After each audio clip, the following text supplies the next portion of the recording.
Congratulations! Napakagandang balita. Oo, pero imagine niyo to. Clear yung uric niya. Nakaraan ng tatak. Yung creatinine niya. Dating nung nakaraan 375 to 95 na lang ngayon. Nung nag-start kaming nagpa-check up sa iyo ay 435. 435. Kailan po tayo nagpa-consulta? Kung nakaraang mga 2 months ago. 2 months. Nung nag-enroll kami, nagpa-laboratory kami, 375. Hindi pa natatapos yung enrollment natin, 295 na to. Napakaganda naman. Kaya never nyo ma-imagine na mag-improve ba? Talaga pong nung pong nakaraan talagang hindi pa kami nagpapa-consult sa iyo, nawawala na po kami ng hope. Dahil lahat po ng mga doktor mula sa amin sa Lucena, yung internal medicine, ay itinataboy na agad po kami sa urologist.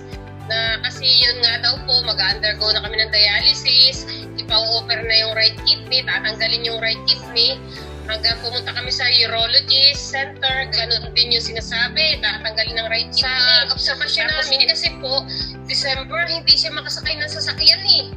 Itinutulak namin, aray. Eh ngayon. Nakakasakay na po ng maayos. So sa Hindi na siya ng aray-aray. So pansin nyo, mas improve siya compared 2 months ago. Opo, kasi wala na po yung kanyang yung rayuma. Kasi dati mataas ng uric acid niya. Never na Napakaganda nag-normal. po ng kanyang rayuma. Kahit nung siya'y mataba pa, ang tagal na ng rayuma niya. Ay, very good. So, ang laki ng mga improvement. Marami na nag-improve sa kanya na hindi naaayos noon. Opo.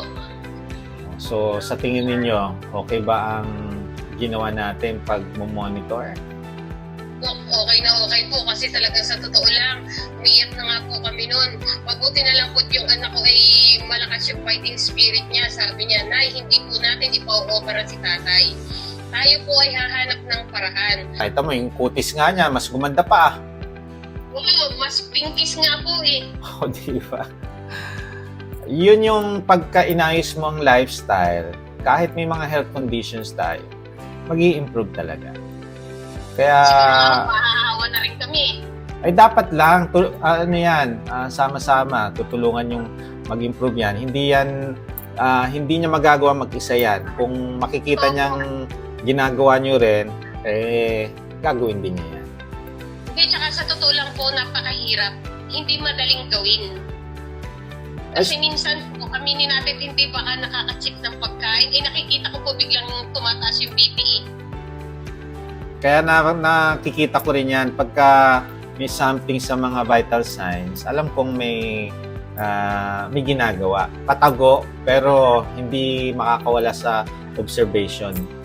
Makikita na lang yan sa laboratory. So, ibig sabihin, nagtiis siya.